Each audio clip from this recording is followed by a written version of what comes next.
Welcome to the Giving a Purpose podcast. We talk, you listen. Streaming to the world and beyond, we will talk about all aspects of life. We will host a variety of guests, where each week we will educate, motivate, encourage, and inspire you. Let's get started with your host, Mr. L.A. Welcome to the Giving a Purpose podcast, where we bridge the highs, the lows, the lessons learned through life's journey and filling in the gap. Y'all already know what it is. It's a new week, so you know what that means.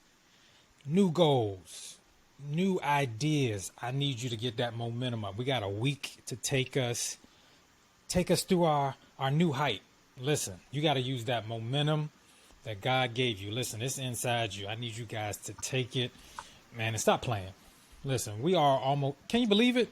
We are almost halfway through the year. 2021 is not slowing down for nobody. So I need you to stay focused. Listen, if you are a fan, if you are a subscriber, you have heard from these lovely, beautiful women before. I've had them on here before. And we are just going to continue the fun. They are like family. They actually have their own podcast. You know, before the pandemic, when everything was merry and things were different, we were in person having fun. They are the co-hosts of the Flawed Queens Podcast. Yes. Listen, that's your stuff, man. Yes. So I'm going to let you guys, just in case people were under a rock and they didn't listen to the first episode, I want you guys to come on out and reintroduce yourselves and let us know a little bit about yourself, and we'll take it from there. We'll go from there and have some fun. Who wants to go first? I'll go first. So yes, I'm one half of Flawed Queens, and we have an amazing podcast where we are real, relatable, and sometimes it gets a little raw. In a holy way, okay? So we love talking about just hot topics and things that go on in our lives. And because we know that lots of women can relate to us, no matter what their spiritual journey is, we feel like we can relate to lots and lots of women. And we just have fun doing it. And, you know, that's our purpose, to present Christian values in a fun way, or in a way that's relatable to all generations. No matter how flawed you are. Yes. That's why we put the flawed before Queens, because we're royalty, but we're very, very flawed. We are. Nothing wrong with that. Synovia, go ahead and introduce yourself. Just reintroduce yourself to the people. I'm Synovia from Flawed Queens, alongside with Maya. We've been doing it for a couple of years. We'll jump back in soon. And I'm happy to be here with Jock. I've known Jock since I was little. We don't even know. Listen, I don't know if y'all listened to the episode before, but I swear she was my cousin. I thought we were related. She was at all my family functions, so I thought all we were related. All the family functions. Got my hair done where all the family got their hair done back then. Exactly. Listen, we go back. We go back like stock and cap and ways. We go back a long time. A long time. Right? Definitely but a long that's time. Me. Listen, so I just want to kind of get into, of course, the last time we spoke, it was in person. Yeah. There was no pandemic. There was no new normal. No pandemic. None of that. So, first of all, by the time everybody hears this, okay, it'll be the day after Mother's Day. Ooh. So I want to know how has motherhood and things been, of course, since we last talked with this pandemic and everything like that? I'm actually glad. Really quick. Speaking of Mother's Day, I'm glad you brought up Mother's Day, because I honestly, yesterday was thinking about, what am I going to do for Father's Day? Because my husband is a phenomenal father. He just deserves, so much.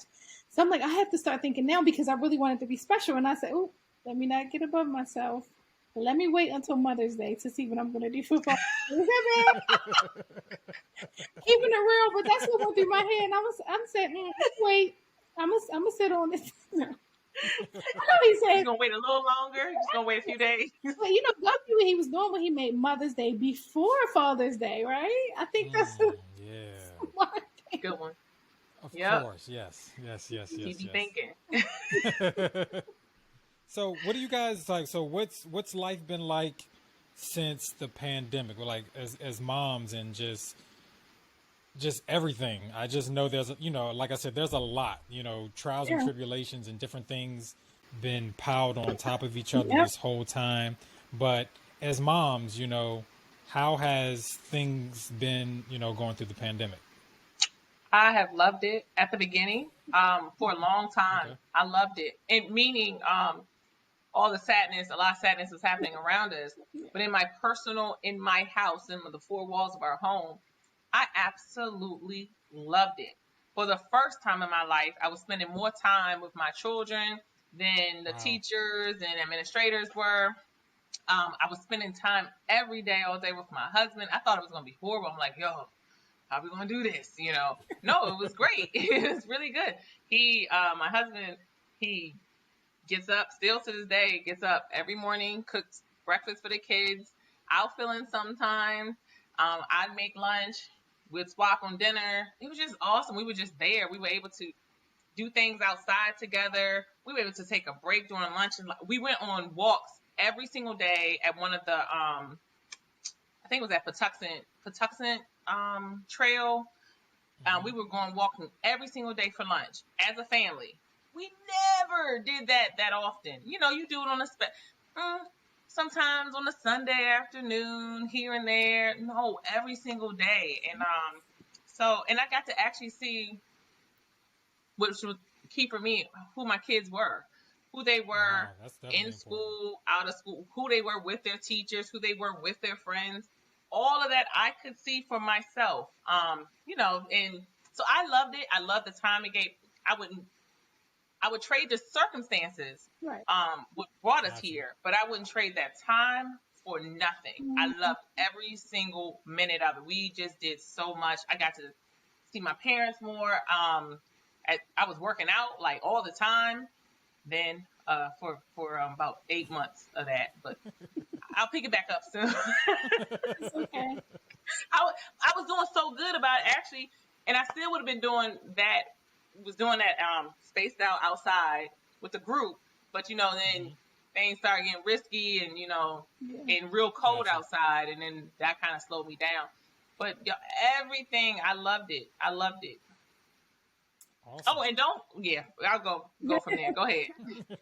No, but what I was thank you for sharing your experience. Mine was kind of similar to yours. So my kids are a little smaller than Synovia's. Mine are 2 twins. So they had just turned, they were about to turn 2 when pandemonium set. So, well, that's what I call the pandemic. But anyway, so what had happened was they furloughed me on my job. So I was furloughed for a good 3 months. And of course, daycares and schools were closed. So I stayed home with my kids by myself all day long until my husband got home. I remember one Friday, I was literally done. Like, I texted him at 3 o'clock. I usually get home at 5. I said, literally, when you walk in the house, I am off. I am done. Like, they won today. If it was, I was about to say, it felt like there were so many things that could be filled in right there. You were like, they won. And all day. Like, as soon as you walk in, there you go. It's yours. Yeah. I'm mentally, so from 3 to 5, I mean, it was a lot. I don't even know what was going on, but everybody was safe and sound. And as soon as he got home, I just went and I just, relaxed and went for a little walk. But it taught me to have a serious, like, newfound respect for teachers and caregivers and anyone who works with children of all ages. Honestly, I mean, when their school opened back up, I said, thank y'all.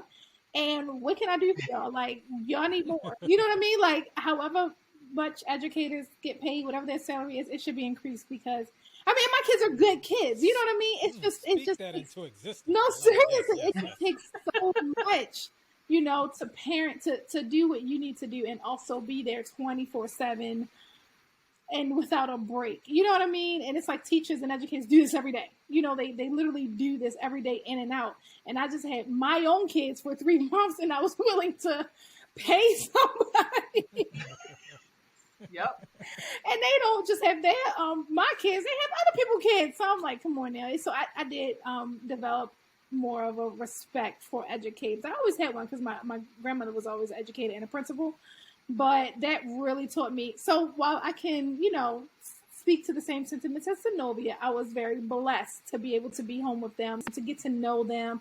I really discovered, and I already knew, but they're very smart, honestly. And I know probably every parent says this, but they are able to grasp concepts really quickly. So it was fun, like learning with them and reading to them and just going over different activities with them. It was a bunch of fun.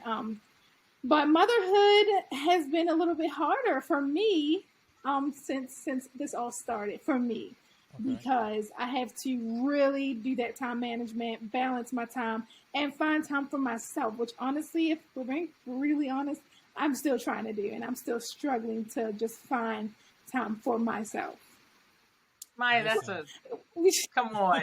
You're never going to be, you're going to be as perfect as you can be for those babies. You're never going to be perfect. Every mom has mommy guilt. Trust me, I know that keeps me up at night. We're not going to be perfect. As long as your kids see you as being perfect and, you know, you trying, that's all that matters. Like, so that's all. And I didn't realize, Maya, when you mentioned the beginning of the pandemic. Yeah. I did have a hard time. I did. And it came all back. I had a really hard time, but it was mainly because of the kids' schooling. Mm-hmm. I have 3 kids, 3 different ages. Mm-hmm. We had 3 different times for school. And then I had work and meetings, and really, it was really unorganized at first, when we just dropped off, you know, everyone was going home. And so I ended up tears a lot. I had a lot of tears. I was walking out the house. Like, I'm walking around the neighborhood. I didn't tell nobody. I just had to get away. I felt like my head was going to explode. And I also felt like I was everyone's calendar, everyone's schedule. I was doing everything, and it just felt overwhelming. Lots of manage. Very overwhelming. Right. So then I would, at night, luckily at that time, I had a cool supervisor who was like, look, I understand what you're going through. You got kids. I got little kids. Drop work for a couple hours. Pick it up when things slow down at home, you know, in the evening time, stuff like that. But that was told after a while. So, you know, I had this stressor, a lot of stressors and a lot of internal crying that I was dealing with.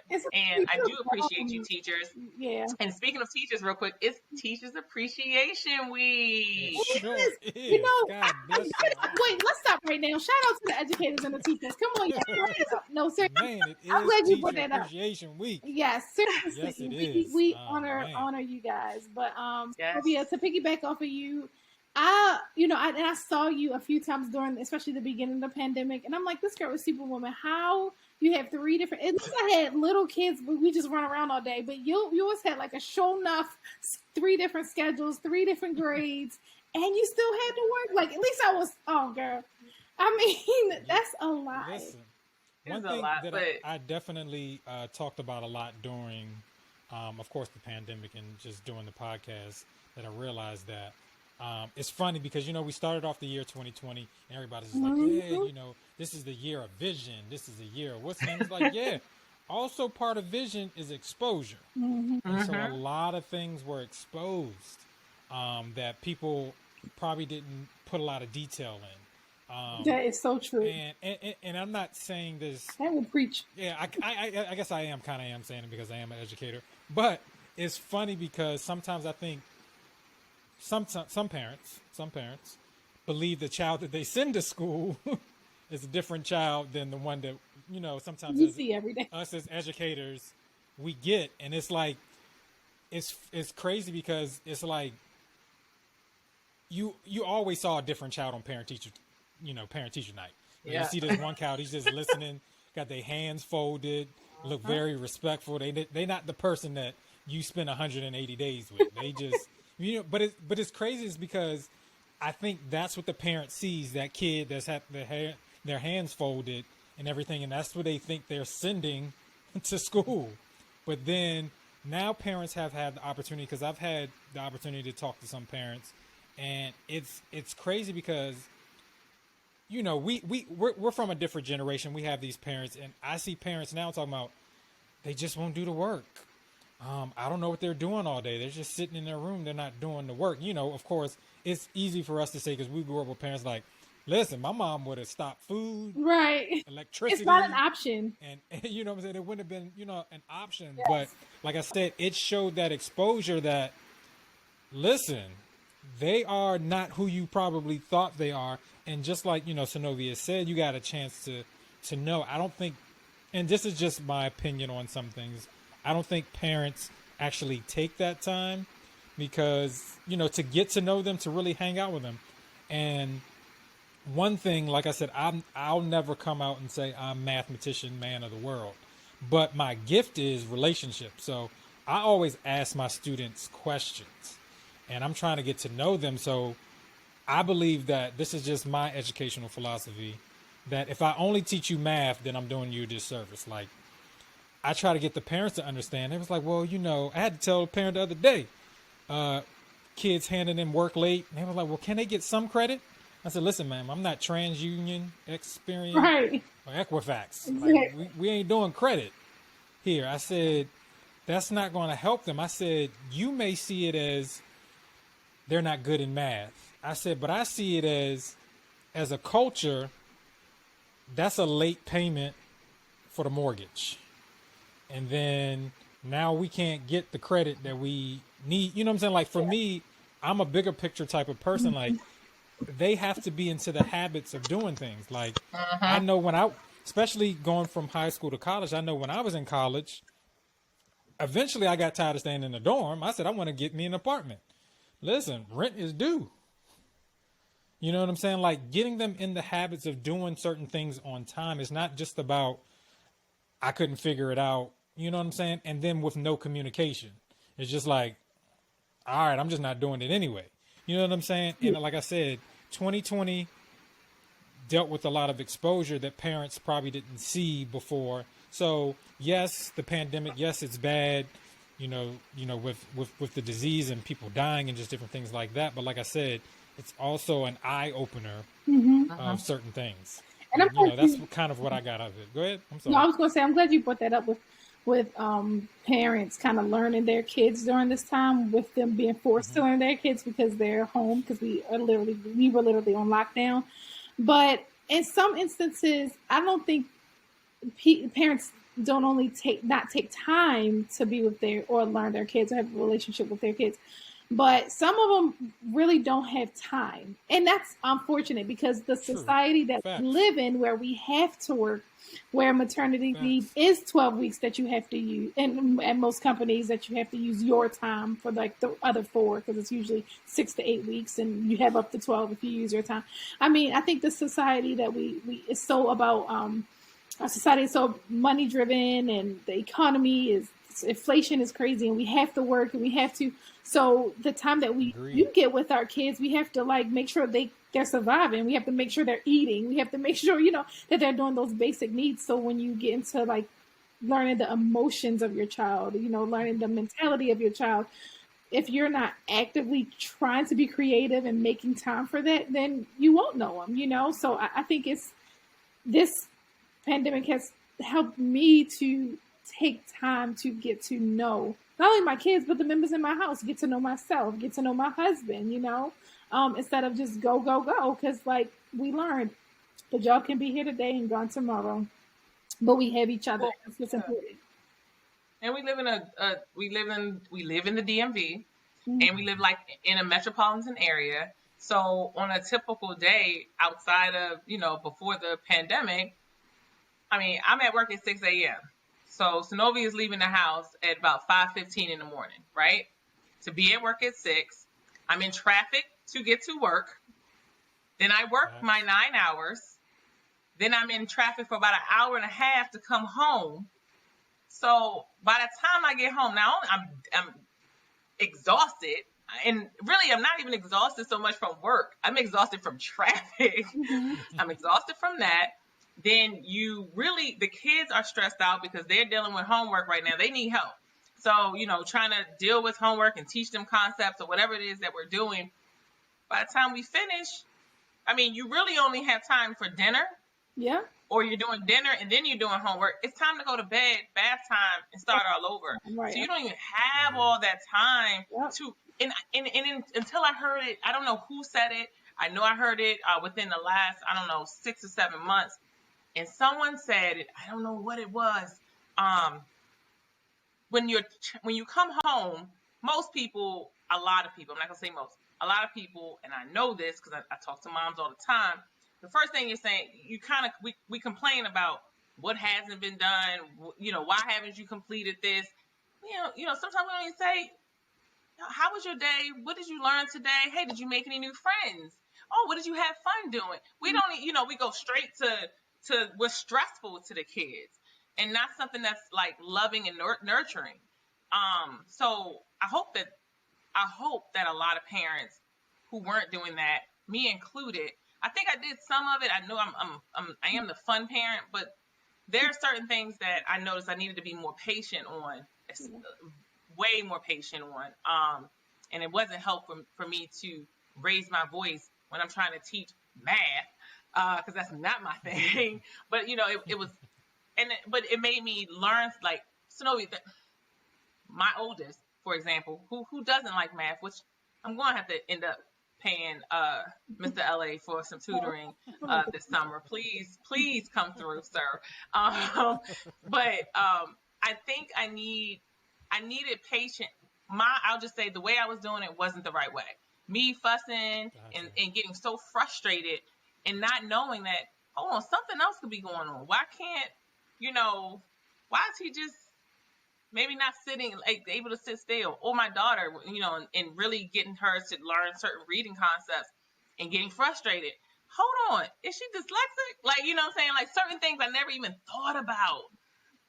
That could have been the issue. Certain things we just go straight to. If it didn't happen to me, it can't happen to them.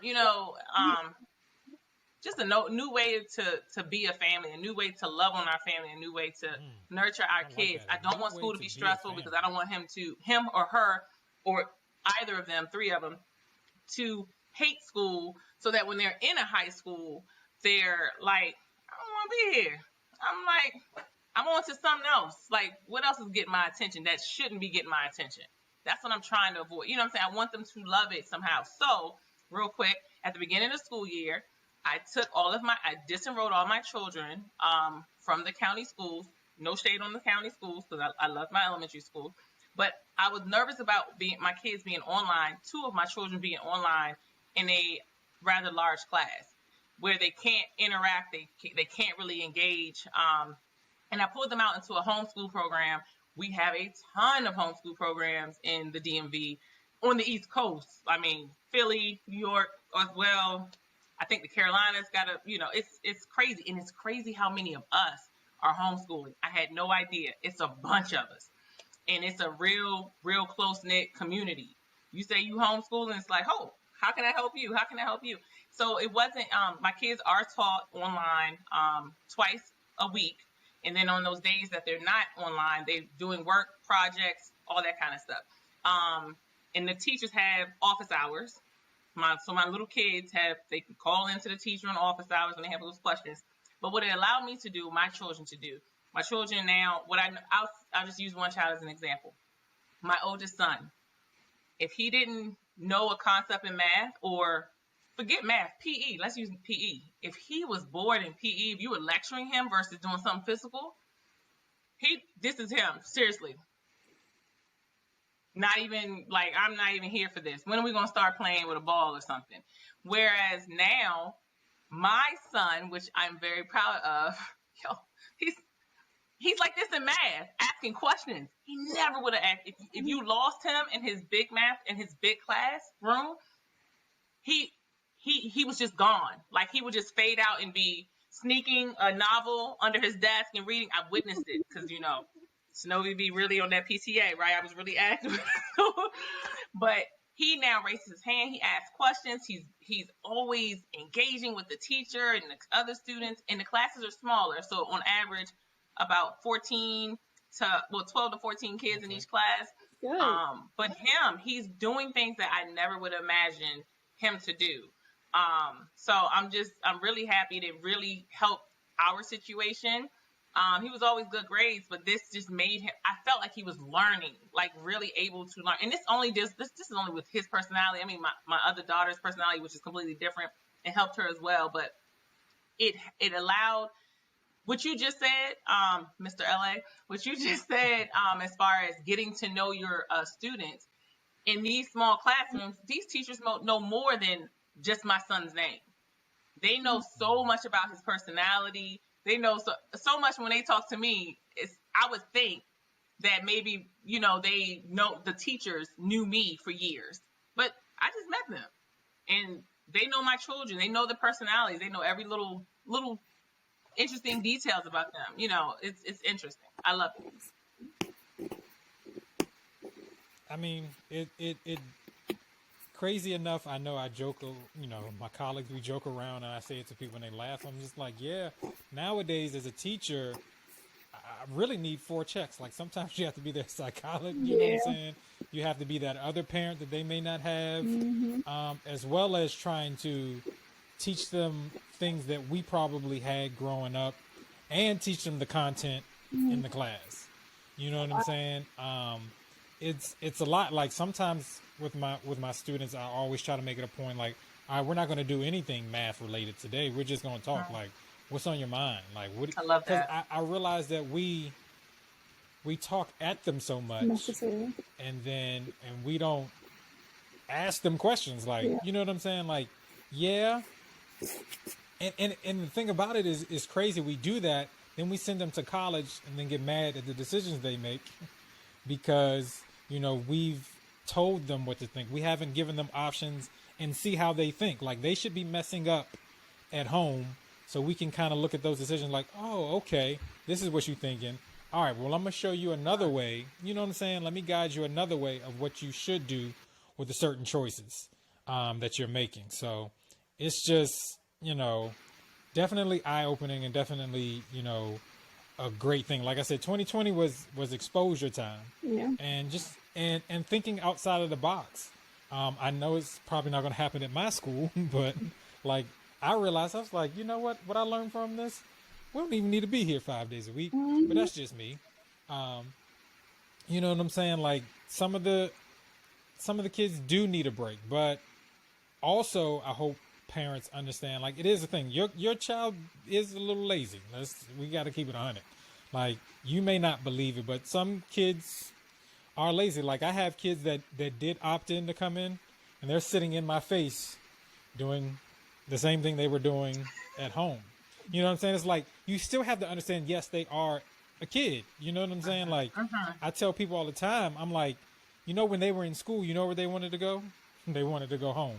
Now they're home, and now they want to come back in the building. It's like, you know what I'm saying? Like you're never going to make them necessarily happy in that aspect. But what I also realized is some of the kids that did opt to come in, they didn't see their friends, and then they went back home. Yeah, I heard about that. And finish school. Yep. So, you know what I'm saying? Like, it is sometimes for them a big social event for them. You know what I'm saying? So, it definitely is. But I want to ask you guys your opinion on this. This is something I've been saying a lot. And I don't have any biological children or anything like that. But I got 130 of them I see for 180 days. So, this is my opinion on it. I think today we haven't built kids to go through anything. I'm not saying that they're not being stressed, but I think their stress is because they've never been stretched before. That's where the difficulty is coming from. So I want to kind of get your guys' opinion. I mean, because you guys have different ranges of kids and, just different things like that. So I kind of want to hear what you guys have to say on that. Well, I agree with you. Kids just aren't built for it tough. I mean, our parents' generation said the same thing, that this generation is different, As far as the things like my grandparents would say, we walked to school with dirt roads and no street signs, no GPS, and with no shoes. You know what I mean? So, and homeless. You know, they make it progressively worse, and we're getting like this is why I'm getting a ride to my middle school and stopping for breakfast in the morning. You know what I mean? So I think every generation is kind of going to feel that, you know, you guys aren't built, I guess, you know, to be tough, you know. But it depends on the parents' mindset, because I kind of do have the mindset of I want my kids to be well-rounded, and I do want them to be street smart, but I really don't know how they're going to get street smart, because I refuse to let them anywhere close to the street. They won't, Maya. I don't want to even say it's necessarily street smarts. Like, yeah, you do want to have that balance, but I guess I'm kind of thinking of it as, let's take our generation. Like, we had a part in our lives where we didn't have and we did. Like, right. We didn't have cell phones when we were younger, right. but we all have them now. You know what I'm saying? Like, we can. It was funny. I was in a store one time, and this older gentleman was talking to a young guy. He's probably in his 20s, and he was like, "Yeah." He was trying to give directions. He was like, "Yeah, I don't know." He's like, "Yeah, I just put everything into my phone." And GPS, he's like, "Young kids can't get nowhere. Like, you don't know how like, you know what I'm saying? Like, back in the day, we could have said, like, you know where the big chair is? You keep going down there by St. E. You know what I'm saying? Like, we could give landmarks, but it's just one of those things, like, I can do both, because there was a time we didn't have any of those exactly. things. But I can, to their point, no, there is, because it's funny, when I went to Florida, right, and I was driving my dad's car, I was like, "You ain't got no backup camera?" I was like, "I don't even remember how to do." Like, hold on, am I backing up into this parking space, right? I was like, because I said my rear view mirrors, they tilt down. Like, what's up with your car? Yeah, you know what I'm saying? Like, I get it, but like I said, I can navigate without it, because there was a time where cars didn't have all these things, right? Because you know we're in that generation, right? We're in that middle generation. We remember life without internet, and we can master internet. You know, we're like in that prime generation. I mean, that's what I mean. But is that fair, though? Because they're born into having it and having everything instantly. They don't know how. You have to really teach them that everything shouldn't be given to them. My kids, they were like, I locked the doors by accident, you know, with the little keypad. They couldn't get out the car. Like, I was like, unlock the door. Like, they literally did not know how to. They was like, I have to go to the front and take my seatbelt off and hit the button. I'm like, you know how you click the button, like remember this? Like, hit the locker or pull it. Like, my car is a 2008 car. So, just to let you know, it's not like the newest thing out there. Like, unlock the door with your fingers. 3 kids couldn't figure out how to unlock the door. And to me, I think that's common sense. Even if I just feel like, I think our generation knows how to try to figure things out. Whereas if it's not given to them, they don't know how to try to figure certain things out. What you just said is key, especially in the education world. Because for them, it's just like, I remember one time we were, you know, my colleagues, we were discussing something, and a kid was talking about a video, and they were like, "Yeah, well, I mean, I couldn't do the video because the video was moving too fast." She was like, "Well, why didn't you pause it?" It's just like, you know what I'm saying? Like, for them, it's just like, I'm going to watch it once. I didn't get it. It's like, well, if that video didn't work for you, why didn't you find another one? I don't have time. Like, but you're at home. You actually do have time. I said, because if you think about it, I said, there's a day where you don't go to school, and we kind of let you out an hour early. I said, technically, we've given you 10 hours back. Because if you were in the building, you would cover those 10 hours. I'm trying to figure out how you don't have time. So it's not really that you don't have time. The time management is the problem. Because they want to work smart and not hard. They don't want to work hard. Oh, yeah. I don't know if the smart is part of the thing that I want to use. Working smart. It's because they don't know how to use the options, and I guess that goes kind of goes back to what I was saying earlier. Is like, they have options, but of course, you know, as kids, you want the path of least resistance you want to do. But if that doesn't work, it's just like, I couldn't imagine just not turning in the work. You know what I'm saying? Like, Yeah. I might give you some Not BS, an option. I just but it's not an option for me to, Right. like, I can't, and it's not even I'm afraid of the teacher. It was afraid of My mother. eventually telling my Oh mom yeah. that I didn't Oh hand in yeah. nothing. She was like, you didn't just like you Yeah. just didn't do the work at all. You know what I'm saying? But like for them, an option is I just didn't do it, and then 3 weeks later, like, can I turn it in? I'm like, absolutely not. You know, because we're on like two different topics now. You know what I'm saying? But for them, there's always either they don't choose the options or they make another option to me that doesn't make sense. But that's just because of the generation gap. But you know what I'm saying? Like it just like, but you know, they do have some pluses, I think, with not having both. Like for them, it's possible to have black people in, you know, political things. You know what I'm saying? Like they don't know not having a black president. Representation. You know what I'm saying? They don't know not having a black doll. Like simple stuff. Like True. a black superhero. Like you don't, you know. True. All The facts. one black person on Saved by the Bell, I was Lisa because she was the only black person. Not because I love Lisa Turtle, but because she was the only I was black Lisa. person. Every black girl was Lisa. Yeah. Yeah. Imagine 5 black girls at a sleepover in the 4th grade. We all Lisa Turtle because nobody else, you know. So now I was Lisa and I was going to Hillman. But, Like, yeah, what? but it's funny. We were talking about that a while back. It's just it's crazy. Like, you know, not saying that is a thing. Like, not college is not for everybody. We can be honest Absolutely. about that. trade school for the win.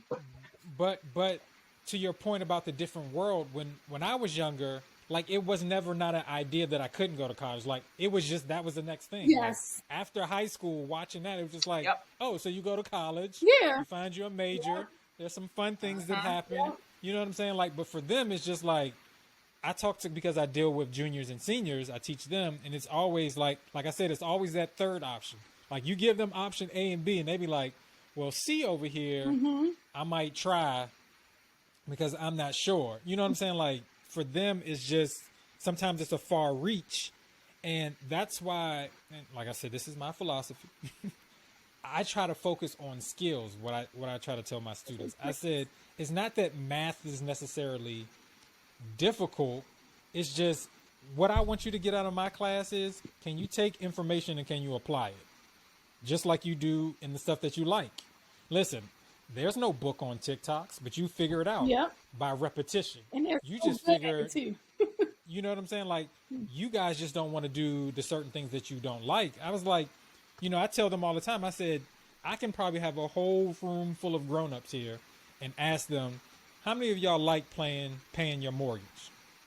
Ain't nobody going to raise it. Nobody likes paying their mortgage. It's just, there's some things in life, like that's the skill that I want you to, there's things in life that you're not going to like to do, but you have to do. You know what I'm saying? And it's like when we give them excuses to say they don't like it and then they don't do it, we make it okay. You know what I'm saying? Like I said, these are just my philosophies of the things that I see and I encounter. I think there's also a lot of. No, say it. I Don't think hold there's it. No, also no, no, a no. lot of parents who don't mind. How do I say this? Jumping the line for their child or allowing their child to jump the line to. I'll say this. So we have a mutual friend, Maya and I, who used to be a teacher, and I absolutely loved her as a teacher. I've never been in her classroom, but I think she had a genuine love for the students. And the administrators, and she taught at high school too, she was saying how the administrators, a lot of kids, and it didn't seem like it was a onesie, twosie thing, a lot of kids, the administrators would have them at the end of the year just force them to change grades of even failing kids with their parents. The parents are coming up here, you know, to get them to sign off and get them changed so that they can just graduate. And I'm like, but what does that teach the child? 2, what does that like teach? I mean, you can't sign that box for your children when they graduate from high school. Like, you can't go to college and say, hey, my child deserves this A or B to pass this class. I feel like a lot of people in our generation are not wanting to believe certain things about their children and signing off on I guess, or allowing their children to pass through no matter what the situation is. And I think that we are, I mean, it's the same thing with the, what do you call it? The trophy, whatever you call it with the trophy, when every kid gets a trophy, which I'm totally against. Participation trophy. I'm against, that's me. I'm against it. If my child did not win, tell my child they didn't win. I tell kids all the time. I have a picture. I said, all these trophies that I have, they got my name on it. Or it's associated with something that I did. You know what I'm saying? Like, I don't have one for just being on the team. Like, it's either it said MVP on it, or we got it because we won a certain championship of certain things. It's just like, you guys want to include them in everything to make them feel a part, but I don't think it necessarily, like you said, prepares them for the big picture in life or just different things like that. You're going to fail. And yes. It's going to happen. They have to understand that life has a lot of failures, but that's where you learn things. You know what I'm saying? And those were some of the lessons come. They think everything is going to come from the easy sometimes. Did you guys ever, either one of you, ever cry playing a video game when you was a child? Cried? Nah. Like literally. No, I don't remember crying. I never cried playing a video game. Never. But I talk to even my kids and my other friends and all that. It's like a big rant. Our kids are crying. Not maybe now because I didn't train my kids not to because I thought it was absurd. But boo-hooing because they lost it. And I don't mean once, I don't mean twice. I can't count how many times. And so the disappointment was something that they couldn't take. And I'm like, how do you expect to get better? You expect to just play on this game and just win? Keep trying. You keep trying to level over. They don't.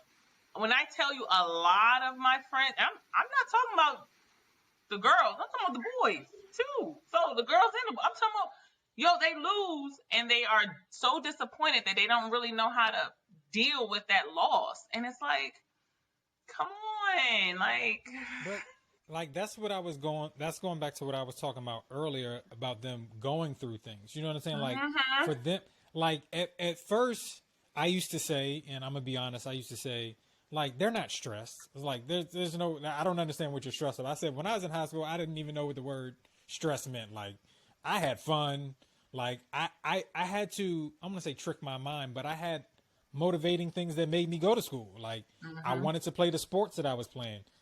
My school was where all the girls were, so there's no reason for me to stay at home. Like, you know what I'm saying? Like, there were just different things, and it's just like, and then I had to sit back and think about it. It's like, but they are stressed. They're stressed because they haven't been taught to go through anything. So they are stressing themselves out. They are receiving some type of anxiety because somebody's always catching them when they fall instead of watching them. You know what I'm saying? It goes back to, and you guys have probably been through that. It's the baby that falls. If you just pick them up and like, all right, come on, let's go. Or if you react, then that's when they start crying. And so I think we're dealing with a lot of, and I say it all the time to my administration, I say, the problem is we never fix the issue. We keep reacting to, their reaction. It's not like, I tell kids all the time, I said, it's not that you don't know how to do algebra 2. It's the fact that somebody skipped you through because you don't know how to multiply. Right. I said, because all I'm doing is plugging in numbers for these variables in algebra 2. But it's the problem. I literally had a senior a couple years ago. Literally, she was coming doing a problem. And she was like, I was like, all right, well, just what's 8 times 5? And she's like, hold on, be right back. So she had to run and go put it in her calculator. Because for them, it's mental math. You know what I'm saying? Nobody's forcing them to do it. For them to think about it, like for you and I, like, I don't think they understand the concept. If you ask me what 8 times 5 is, I'm not calculating anything. I just know it's 4. You know what I'm saying? Like they think because I'm the math teacher, I'm just this great genius. I'm like, no, I know it. I know 2 times 2 is 4. You had to calculating know and that. what The groups. times tables in elementary school, you had to know that. Like, it's just, But like You I had to said, know for them in a them, minute. yeah. Remember that? but You for had 1 them, minute to do but all for your math facts. literally what I hear all the time is that's mental math. Like it's mind boggling to me. But then it makes the subject, if we're doing algebra 2, if we're doing pre-calculus, it makes those things hard because the foundation of doing the multiplication tables is hard. You know what I'm saying? Like, I had to tutor a young lady. She was probably in the 3rd, 4th grade. We were doing multiplication tables. So 3 times 5, we were killing it. So when we got to the 5 times tables, I said, you should know what 5 times 3 is, right? And she was like, no, she was getting stuck, not realizing that the numbers are just switched around. But for them, she's trying to calculate like a whole nother equation instead of thinking we've already done it. You know what I'm saying? Like, for them, that's where some of the difficulty lies in. It's not that they're I don't, you know what I'm saying? Like, I tell my colleagues and administrators all the time, I said, we have to show them that things are possible. We always are cutting them off, and, you know, with their, like, life is full of circumstances. There's always going to be circumstances. Like, that's just life. You know what I'm saying? Like, not saying that it's going to be easy, but we also have to realize with them that they can make it through these circumstances. You know what I'm saying? If we show them that give up is the answer all the time, then they're always, you know, going to give up. But I was like I about said, to say, so that's all true. How do we remedy this? Like, how do we, because it makes me think of, really quick, of the Cosby Show, where, Bill Cosby had to show Theo about money management through taking him, you know, through all of those scenarios and of getting his first apartment. And he had to, like, force him to understand money doesn't grow on trees, and this is why you manage your money, and this is how it is living in the real world. So it's like, how do we remedy all these generations that, you know? To be honest with you, it also goes back to the problems you guys were talking about, what Synovia was talking about, just because parents are so busy now. You know what I'm saying? Like, they don't have these discussions with their kids now with certain things. So it's like, it can be done. It's just you don't have time. You know what I'm saying? You come home, like Synovia said, you're coming home after sitting in traffic for an hour and a half. And then when you get home, it's, all right, I just need you to get this work done so you can eat, take a bath, and then repeat the process over again. You know what I'm saying? Like, but we have to not be afraid to put them in those positions to make those decisions.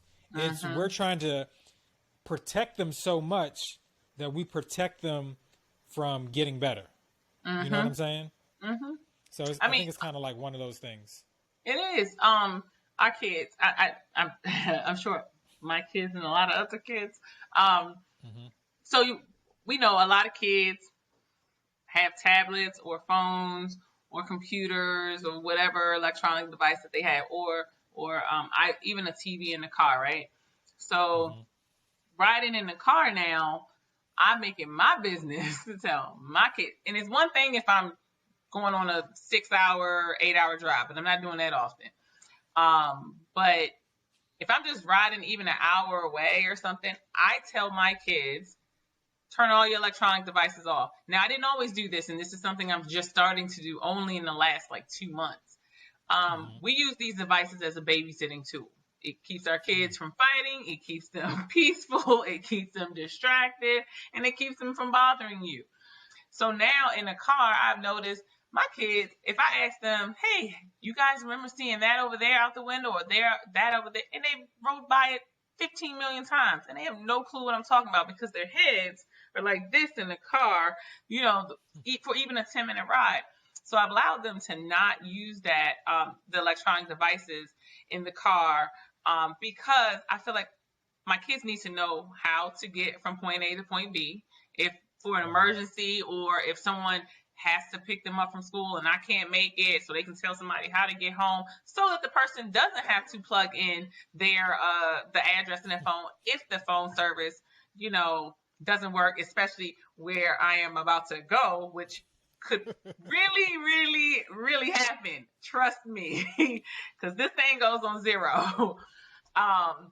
So you need to know where you're living. You need to be aware. Read read some of these signs, read the businesses, ask me questions. Let's chit chat.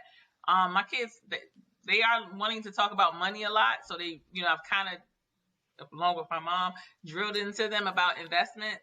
So they do want to talk about that, and they do want to learn how to spend money, how to save, and they do negotiate with me on their, like, if I give them money for chores, even if the tooth fairy gives them money, they're trying to negotiate. They're trying to negotiate and like, hey, can you take this money and invest it for me? Or can we take half and invest it for me? That's the mentality I'm trying to get to them. It's not just about investing. It's just about trying to make them think outside the box. Think of things that we didn't think or know about when we were kids that I do think that they should know about. I mean, the real world, my 11-year-old is definitely cutting the grass. So you're not going to wait until you're 16. No, sir. And you're not going to leave this house without doing it. Get out there and cut the grass. I am not making you do the whole yard, but you're going to cut either the front or the back. Pick one. Get it done. Like, there's no questions asked. Definitely, like I said, the lessons that you're instilling in him now, I think, is going to pay off. Like, I think we are afraid to sometimes get on the kids' nerves. Like, I realized as I got older, like, my mom got on my nerves, but then when I got my own, I appreciated it. You know what I'm saying? Like, when I first got my apartment, I started to appreciate, because I had roommates one time. I remember coming home one time and I was looking at them. I was like, so y'all been in the house all day and nobody like washed the dishes or took the trash out? And I stood there. I was like, dang, that sound just like my mom. But you know what I'm saying? It's just those things. It's just like, you didn't get it because it's like, Mom, I'll get to it. You know what I'm saying? It's not that serious. But then when you have your own and you're paying for it, it's a different story. It's just like, oh, so yeah, the stuff that I'm paying for, it has to be taken care of, because now they'll take my security deposit and I won't get that back. Oh, is that how this works? Yeah. Got you. So what we're going to do is we're going to make sure everything is where it's supposed to be. That's so you're going to do these things. So, you know what I'm saying? Like, I think we're so used to giving them stuff instead of allowing them to, like you said, I mean, I don't think I don't hear it a lot. I'm not saying it's not a thing, but, you don't hear allowance a lot anymore. I don't see kids going out mowing other people's lawns anymore. You know what I'm saying? Yeah, like, that's rare.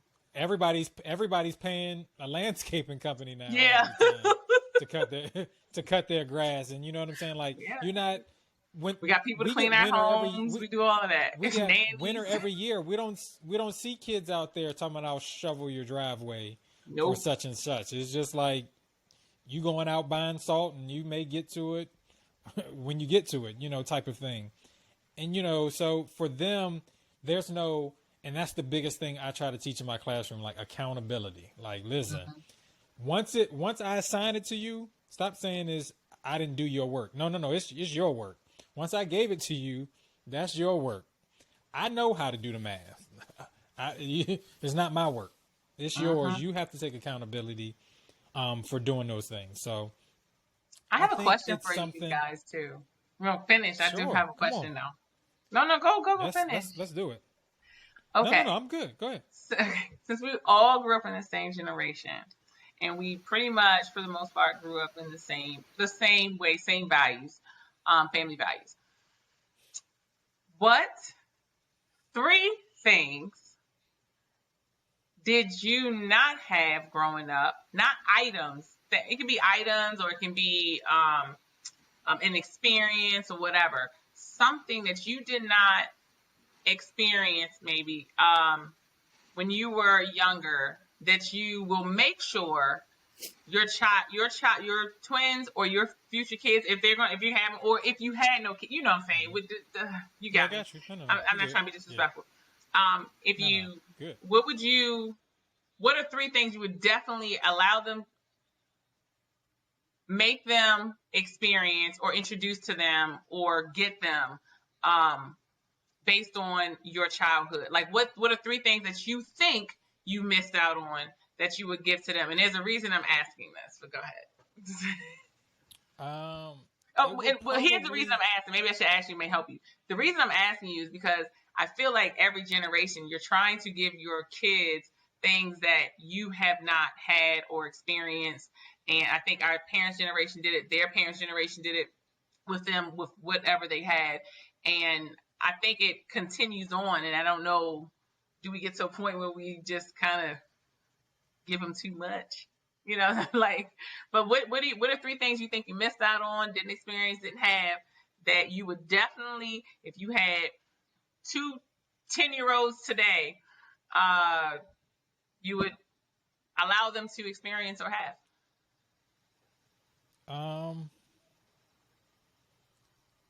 Nobody, for me, one that's off the top of my head that I can think of, nobody made me cook anything. So it was Really? a lot of stuff. Not until I got to college, you know what I'm saying? There were, I mean, listen, we from the D and we from here. There's some steakums I made, but I'm talking about like a meal. Like there's things, you know, I can cut up, you know, at one point I can cut up and make some steakums, you know, you make little, we'll make some French fries or something like that. But actually to a point where, you know, when you got older and you started dating, it'd be one of those questions like, what can you make? And I'm sitting there like, well, I can't tell them I know how to make steakums. You know what I'm saying? Right. It's just like, I wished, you know, somebody, or those times I did spend when my grandmother was alive, that I actually paid attention to when she was cooking. You know what I'm saying? Like one of those things of paying attention, of having those things that you're not necessarily, because we're more exposed to better eating now. You know, a lot of our stuff was passed down. We're just, all right, we're just making whatever. But, you know, now you have choices, different things. So I would probably definitely the learning how to make whole meals and not just, you know, like little snack things. I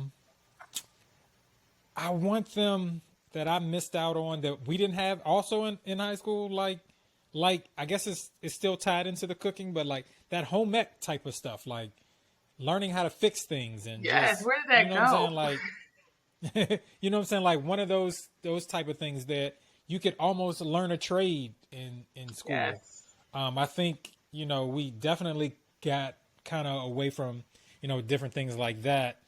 A third thing, honestly, I don't know if it's happening where you guys are, but these kids don't. I've never seen so many, because of technology, I've never seen so many kids not want a driver's license.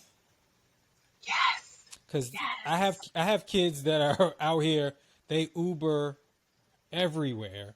And even real quick, I know this wasn't a part of your question, but it was mind boggling to me. One of my friends was sharing a story about her child that's going off to college now. At college, you know, when you're at college, you stay in the dorm, you got a meal plan comes with that, right? That's included. Yep. She said that her daughter calls her all the time for money because she wants to Uber eat. Even though you're already paying, but you know what I'm saying? Like that's what they're used to. And it's just like, she's going there and it's like, well, I don't want this food. Can you send me some money to Uber eat? Oh, maybe 3 to 4 days. You know what I'm saying? Like there were times I didn't like the food in the caf, but I knew it was paid for. Right. I was hungry. Like you just went and you ate it. But she's like, nah, I want to Uber eat some like lobster and some stuff like that. Oh, yes. I will say these kids like crab legs more than adults these days. They really do. Yo, yes. Oh my gosh. But you know what I'm saying? Like, just, I guess that home thing, I think, and another thing if I would throw in there that I know that we lacked a lot of, and you kind of mentioned it earlier, is eating as a family. Like, you know, as grown up, we eventually, because I played sports, is like you would come home and like everybody's eating in 3 different places. You know what I'm saying? And I think that's where the lack of conversations of getting to know your kids happen. It's just like, even when you eat dinner, it's like everybody's eating dinner everywhere else. You know what I'm saying? Like, or at least if you can't do it and it's so busy, at least Sunday dinner. You know what I'm saying? People are eating different dinners, which I cook one thing and everybody eats, and if you don't eat that, I mean, maybe you can't have like crackers. I don't know. But that's another thing too. My house is guilty of that. Y'all just mentioned like not liking certain food in the cafe in college. I grew up, whatever was presented to us, that's what we ate. So I never had a problem eating in college. Let me tell you, if they were serving something that looked like straight up slop, I'm going to eat that. Like, I never was hungry. Also had like the grill, so it wasn't like you had to always. No, I just ate everything. It didn't bother me, but I'm not a picky eater either. But my kids are going to have the biggest problem.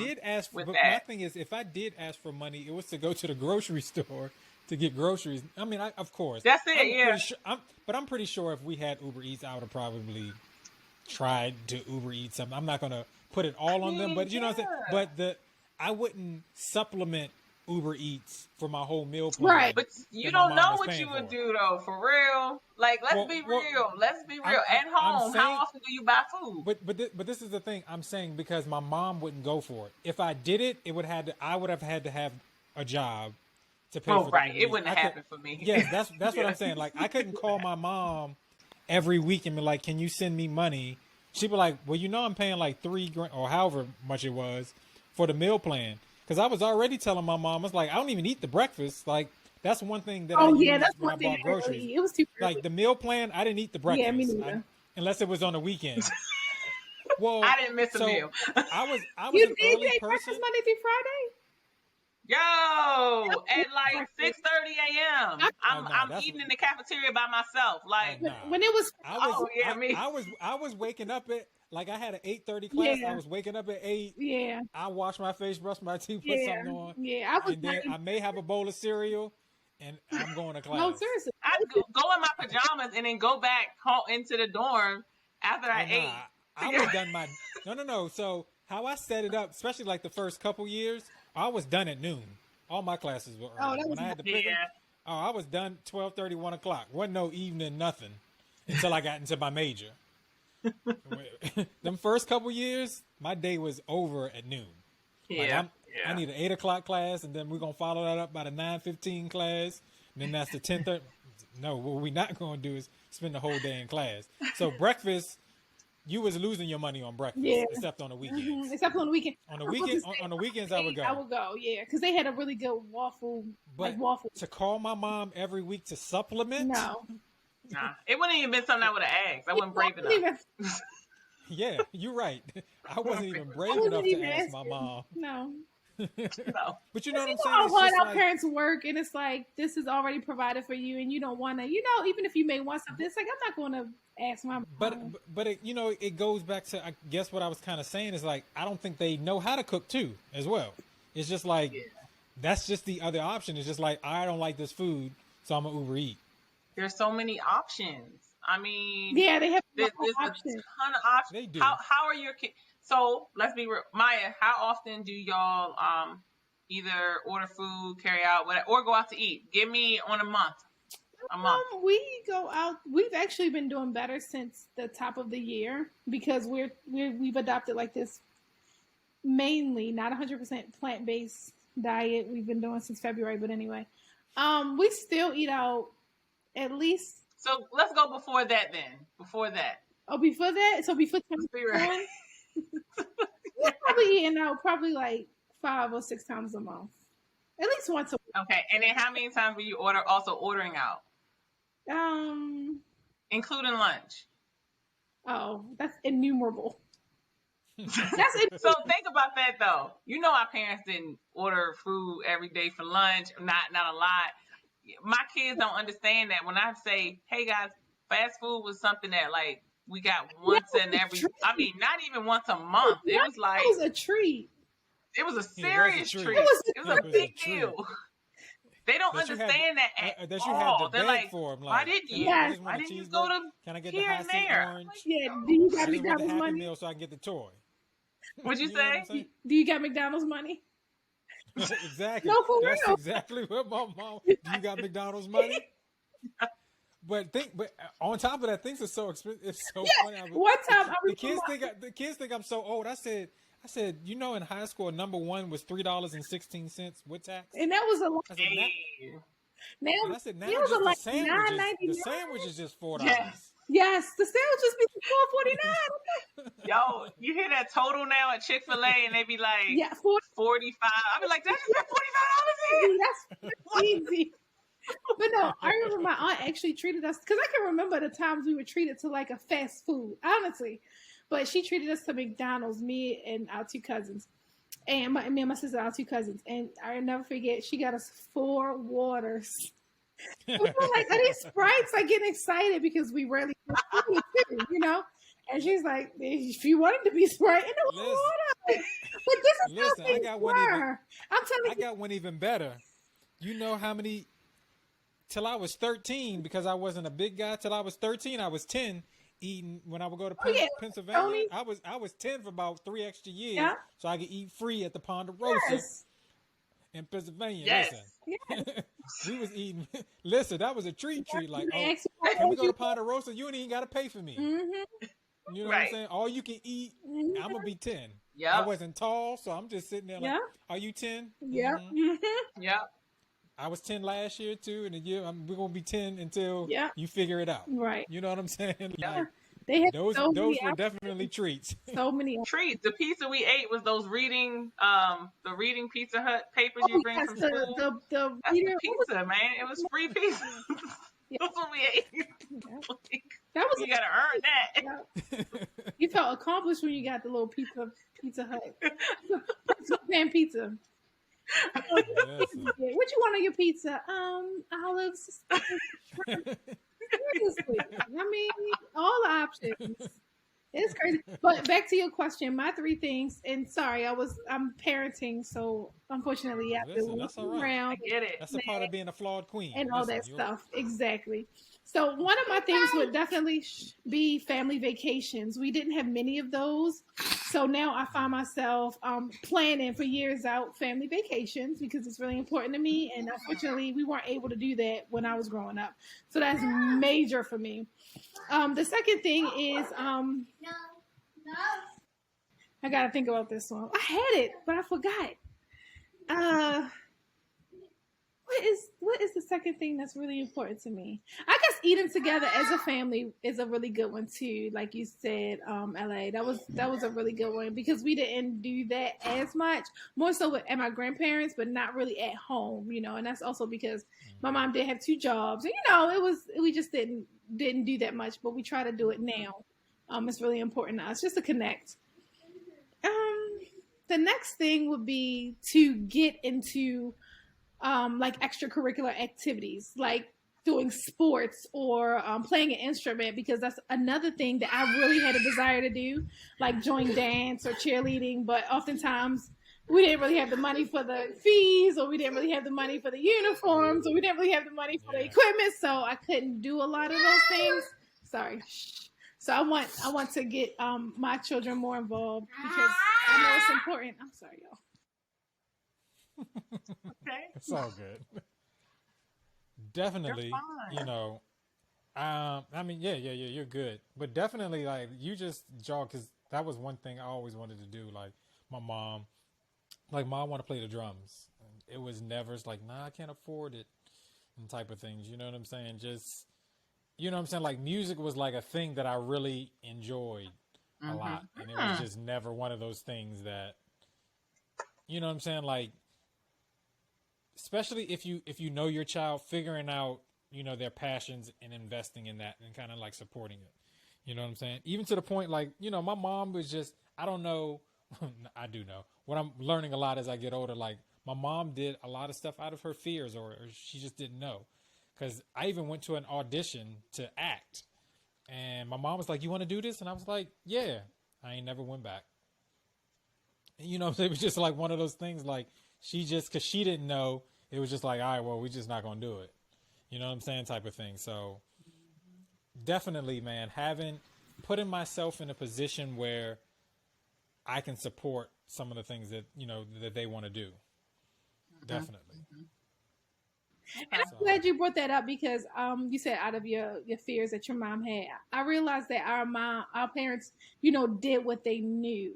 You know, they did what they knew because, you know, as a parent, and you realize a lot of things when you become a parent. Like for me, that told me a lot about how my parents parented, because they did the best that they could, of course, and they also, and I have dynamic parents, I'm not saying that, but with some experiences that I do feel like I missed out on, it's because they did what they knew, and honestly they did what the generation before them would taught them to do.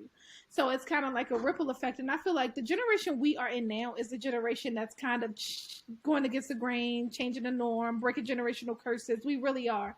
I feel like it's up to us, because we want to make the next generations better, and especially our children's generations better. So we're willing to do things differently, right? So it's like, I may not, spank my kids, or I may not, do things that my the older generation would say, why on earth are you not, popping them? Why on earth are you not, doing X, Y, Z? And it's because I know the damage that it can do.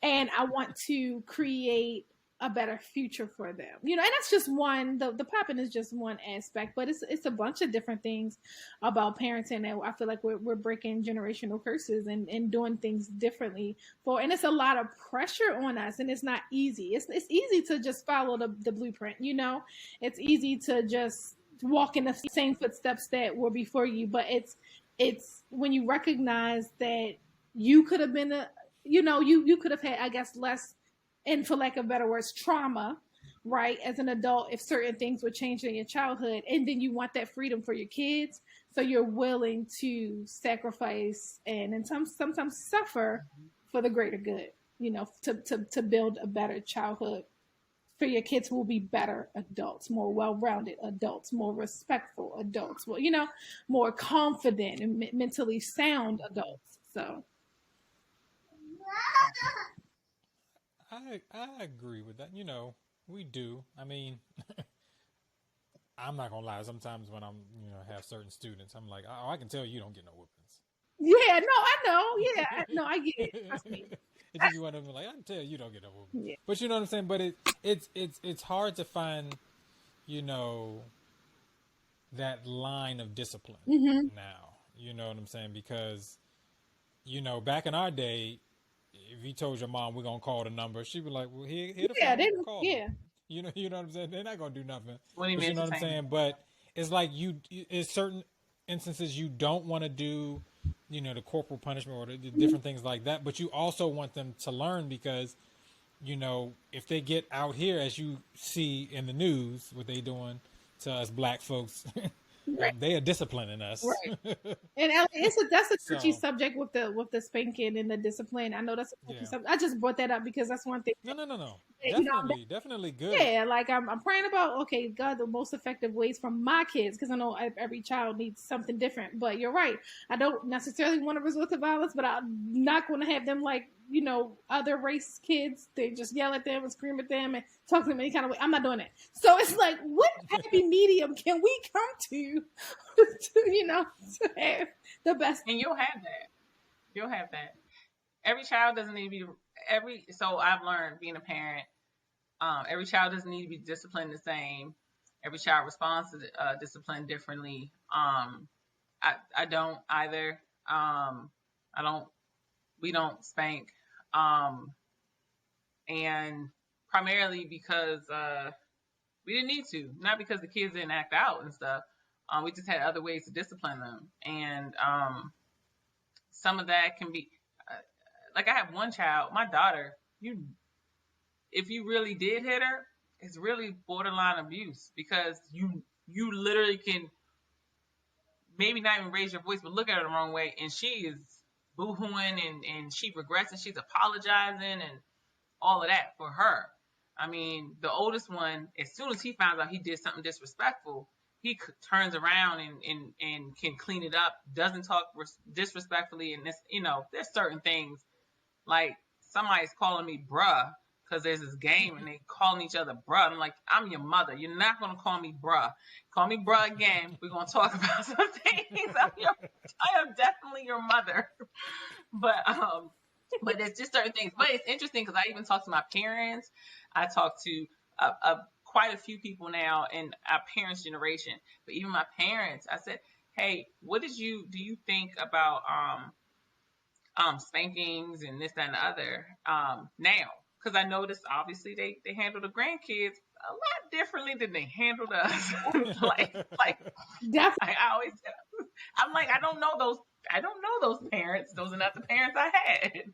But I asked Facts. them, what would you do, like, as far as like spankings and now, and definitely they both said it. Like, I would do it differently.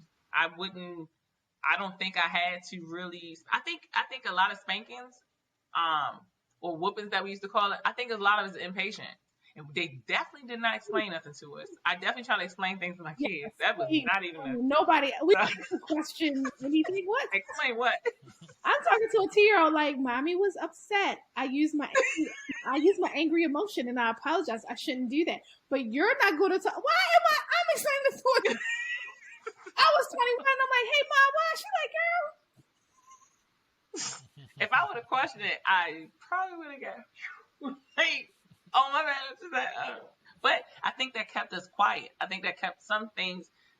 We didn't understand certain things. We didn't understand sometimes why we were popped, or because it was out of frustration, it was out of noise, it was noise level or whatever, but or like, why am I getting hit? They did it, like, it's certain things. But again, we didn't question, so it kept a lot of us, me especially, quiet, and scared to speak up, and that followed me. I'm not that person now, but that, especially as a parent, I've never been that way as a parent, but prior to being a parent, I was that way. I was talkative, always, love being around people, but I did not speak up when I should have a lot of times. And I don't want them to ever feel like they can't speak up. So I always want them to have a voice, and I want them to be strong and speak up. That's a big deal for me because I was not that way. Mm-hmm. So that's a biggie for me.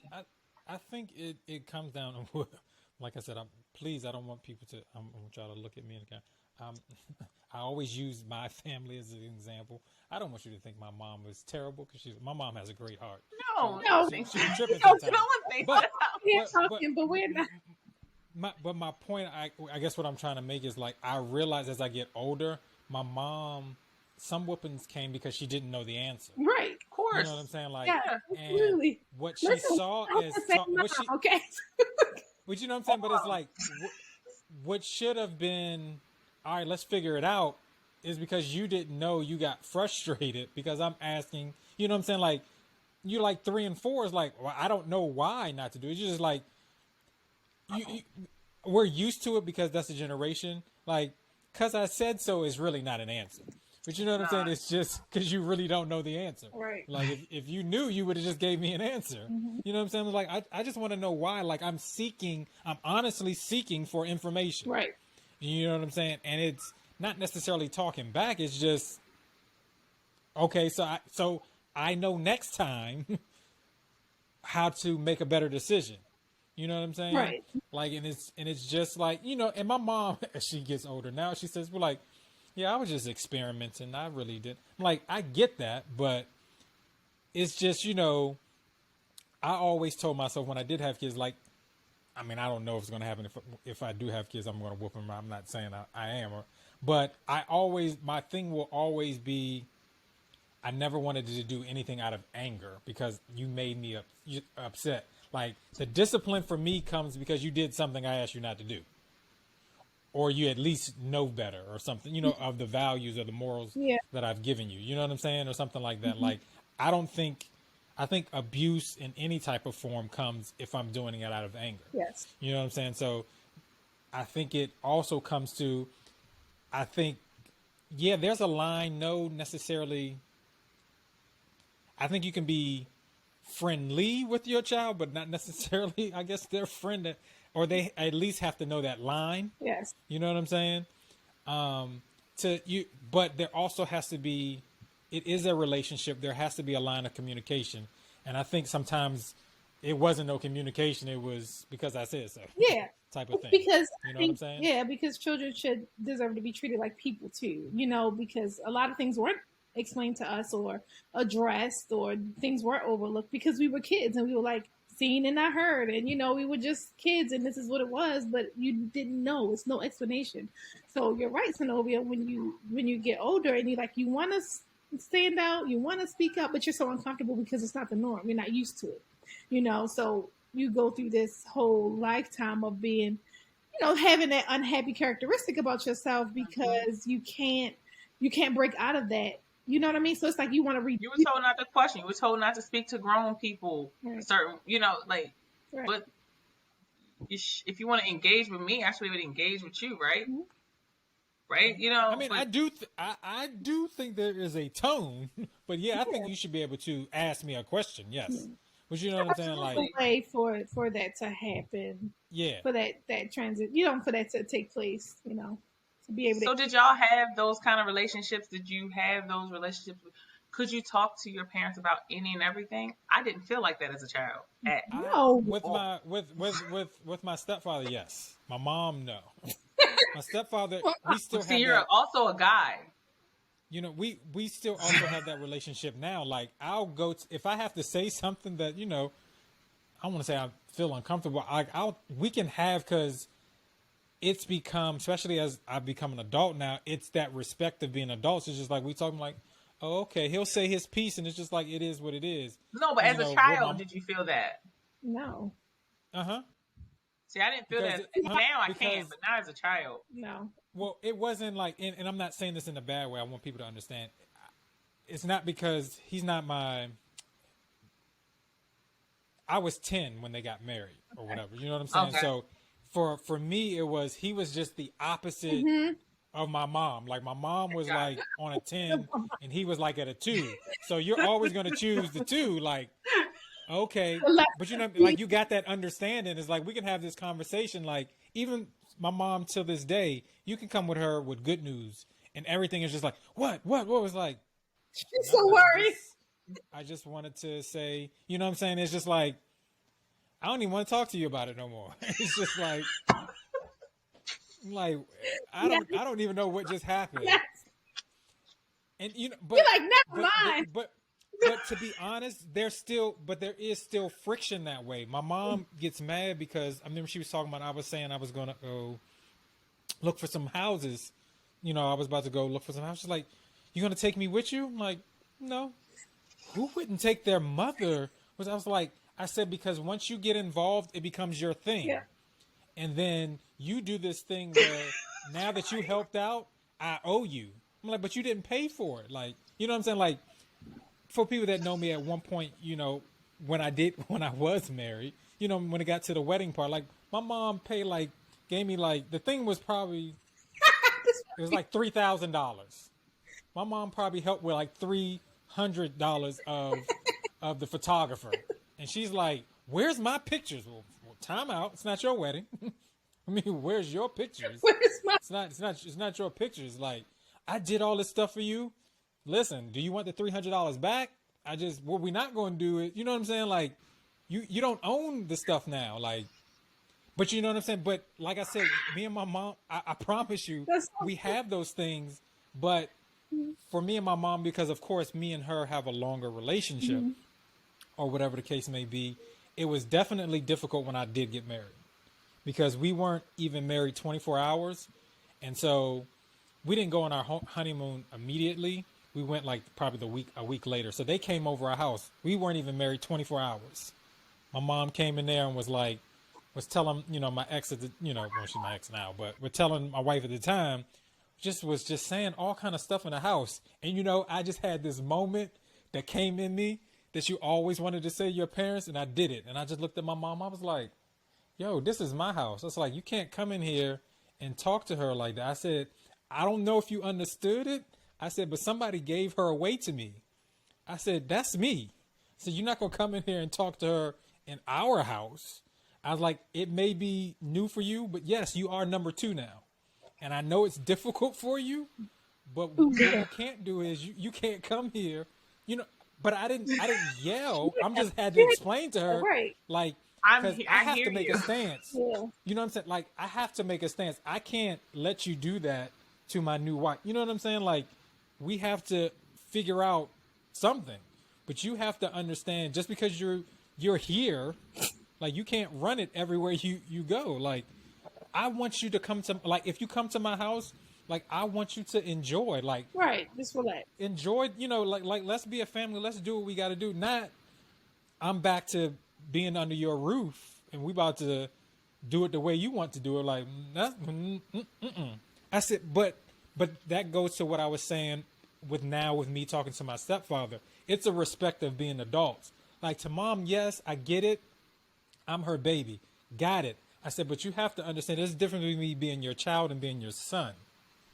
I said, I'm your son now. I said, but I'm not a child. Right. Like, there's two different things that I want you to understand in this dialogue. And I'm not trying to be, I'm not being disrespectful. I said, because then she hates when I use the Bible. So it's like, I'm really not being disrespectful. I said, but you just have to understand that part. I said, because they hate when I do this. I have to pull the deacon out of me sometimes. So I just come out and say, well, do you know what Jesus told his parents at 13 when they couldn't find him and they found him in what's his name? She was like, what? I said, he told them he about his father's business. So there's a point you got to realize that you did your part. You trained the child the way they were supposed to go so they won't depart from it.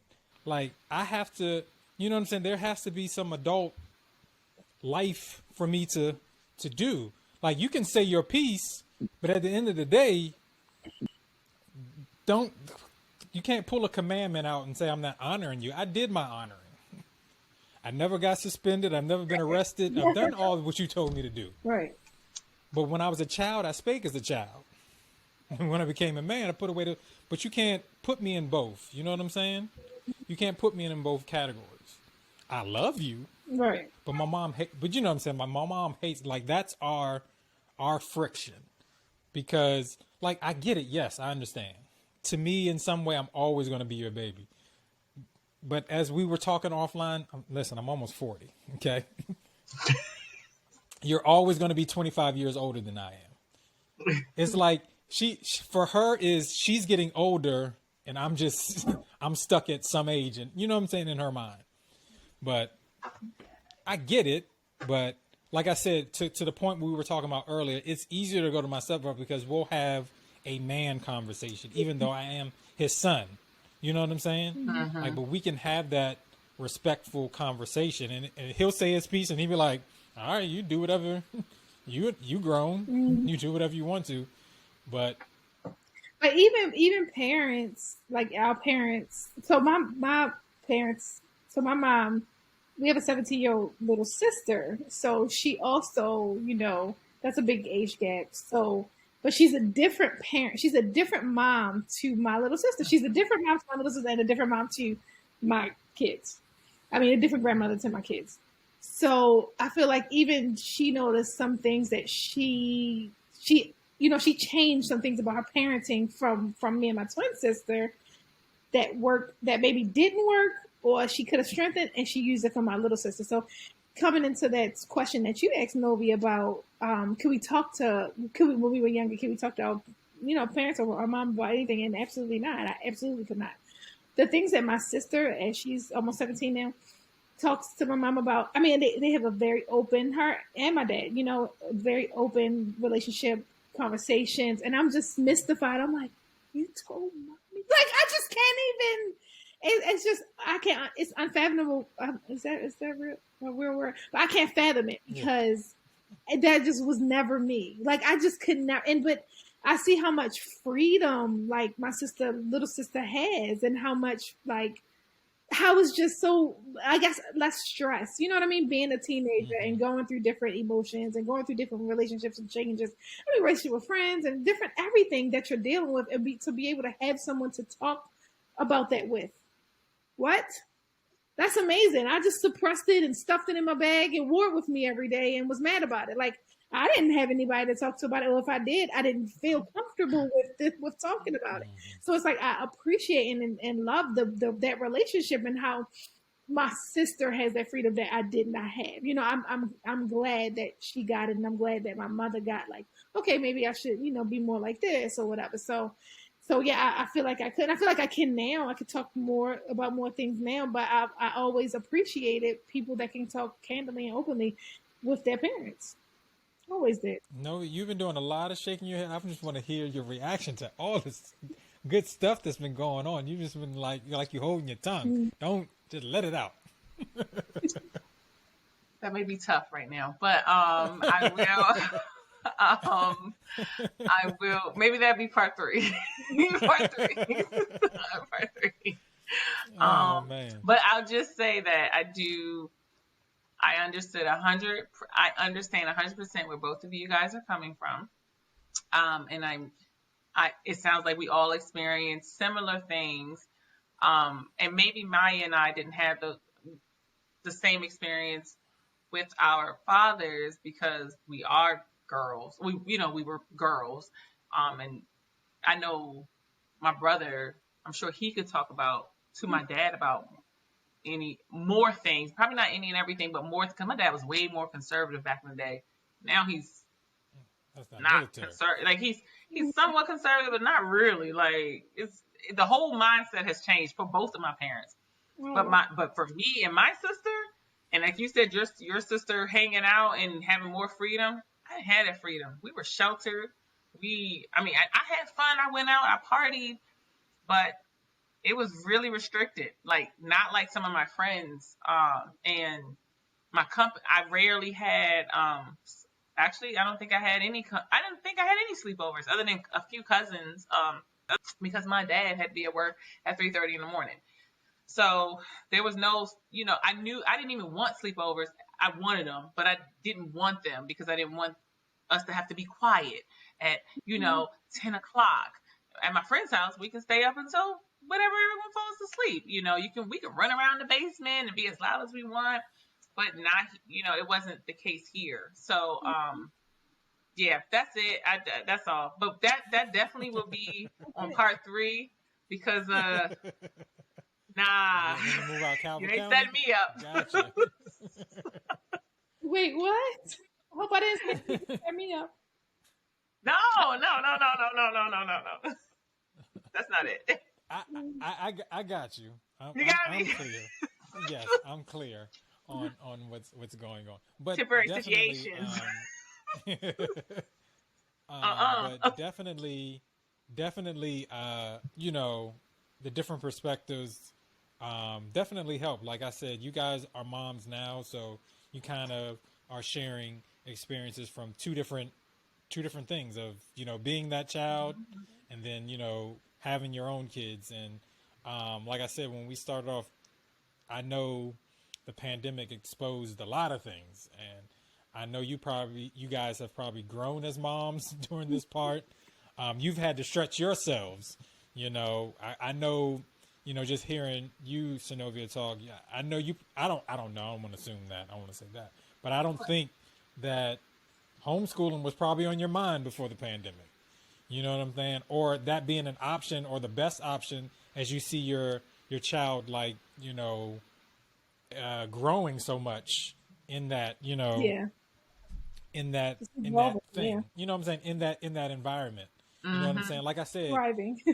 when I say exposure for 2020, it's not always negative exposure, it's positive exposure, and just, learning some things about yourself, about your children, about life, about yourself. I guess I never really talked to you guys about this, but if people that have listened to the podcast, it was crazy. Like, I wasn't a big mental health person. Mm-hmm.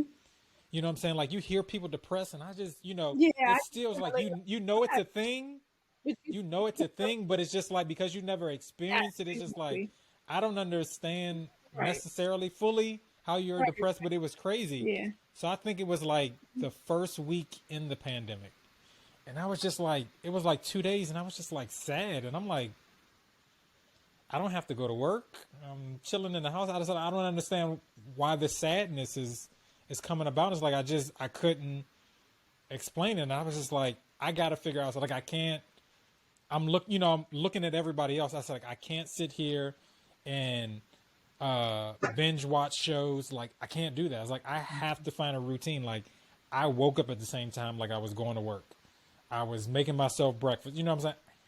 Building a routine kept me stopped the 2 days of just random sadness that I don't even know what came from. But you know what I'm saying? Like, the exposure of things like, man, oh, this is what people, when they saying they depressed or they're That's going how through it stuff, feels, like right? this is what this is what it feels like, because I couldn't explain sitting in a house on the couch because, you know, there are times when being a teacher, you're just like tired of going to work, and it's just like, okay, now I'm at home chilling. All I had to do was turn on my computer, and it's just like, but I'm like sad for some reason. It was like the craziest feeling.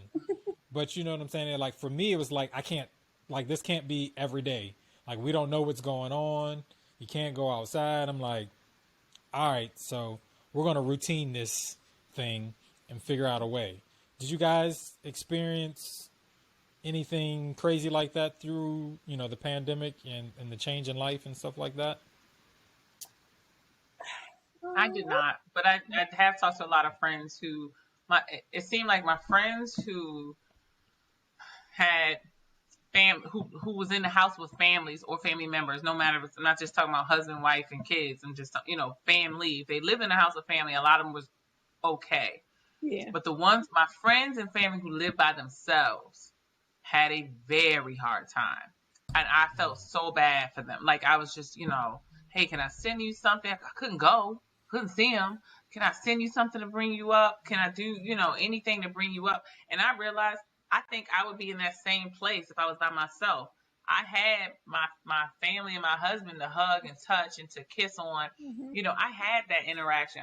I could really physically touch someone. If I was by myself with my personality, I don't think that would have went so well. I don't think it would have went well for my personality at all. Mm-mm. That's true. Yeah. Listen, so we have done another just awesome show of experiences and just giving people, you know, I mean, I love the authenticity. Yes. Mm-hmm. The authenticity of, you know, of the stories, and just, even though, you know, similar backgrounds, similar, you know, growing up in the same, you know, generation, is just different things like that. But, you know, different stories and different perspectives that I think people can relate to. And I think that's just the awesome part of doing this and just using this platform. So, man, I can't wait till Flawed Queens, we come back full strong and we can do a part 2 on your Yes. podcast, and definitely get that going. That would be just, you know, I know it's going to be awesome because you guys are so important to the big scheme of things going on right now, being moms and, like I said, going through this pandemic and just doing different things in your life and just working through the circumstances. So yes. I definitely appreciate you guys coming on, doing a part 2 with me. Listen, I reached out and we made it happen. I'm definitely appreciative of you guys coming on. So let me be the first. Like I said, this will come the day after Mother's Day, but I want to be the first to wish you guys a happy Mother's Day coming up. Hopefully you guys, I know with the pandemic, yes, things are a little bit open around here, but hopefully you can enjoy as much as you can. I know probably for you guys, just being around your loved ones and your kids is probably enough, but definitely I hope you guys enjoy Mother's Day. Hopefully you enjoy just life. You know, I'm realizing through this pandemic, you know, things are really, really precious. And life is short. Yes. And life is short, and you can't waste any time. So try to do something positive.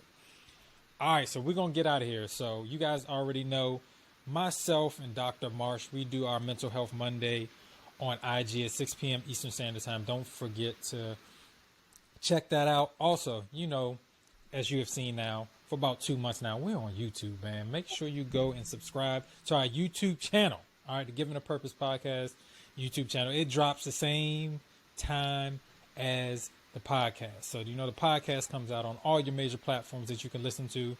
So make sure you guys subscribe to that too. Let me know what you think as well. And if you like it, even if you don't like it, tell somebody. All right. Listen, make sure you guys live on purpose and make sure you live in purpose. I will see you guys next week. Peace. Bye. You've been listening to the Giving a Purpose podcast. We hope you've enjoyed the show.